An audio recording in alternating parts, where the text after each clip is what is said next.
Just in a little note on what's going on around the world of all these protests, to call them freedom protests all around the world, the millions of people. But we're using Canada as a prime example because it's our next door neighbor and we see what's going on. They've been peaceful. Um, but imagine having an elite, trying to give you another perspective on things, having the leaders elite that have done these really crackdown mandates and forced immunizations and locking people down in their homes and all around the world for going on 2 years.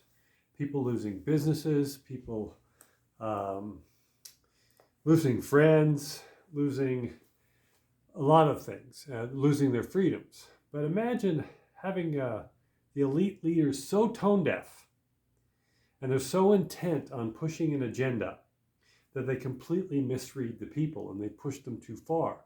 You always make the analogy, you get the most gentle animal you've ever met, a panda bear or something like that, but if you keep poking it with a stick, it's eventually going to turn on you. This is what has happened. We all of us, have been made promises by our leaders all around the world.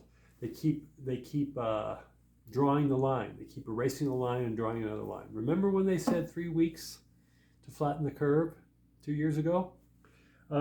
It's like the cartoon Lucy and the Football. If you ever watch the Peanuts, Lucy always asks Charlie Brown to come kick the football. She puts it down. He comes and she lifts it up. The last minute, he always falls on his back. This is what's been happening. We have been Lucy with the football with our leaders for years.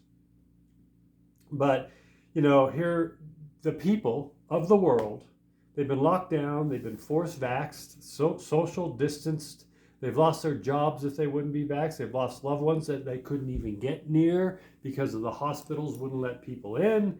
The businesses, I say, and jobs have collapsed. Their entire lives have been turned upside down, but the government is still intent on keeping us separated, in fear, under control, using lies and manipulation, and keep pushing, and false flags. Now the people are coming together. They've been pushed too far. And you look at Canada. I've been telling you to keep looking at Canada. It's a lose-lose situation for the leaders now because they've put in a spot where even the police forces in a lot of the countries and the military are standing down because they don't want to turn on their own citizens, on themselves, basically, their neighbors. So the more the leaders push these draconian measures, the more out of control they're becoming.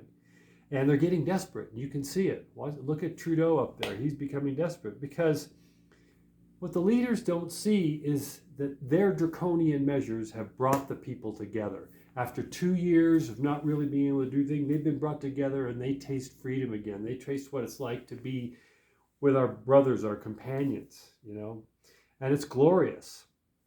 So it's in our hands now. It's in our hands to win.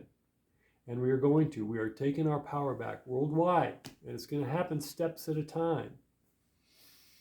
But keep an eye on it. This is world changing stuff we're in the middle of right now. We'll see ya.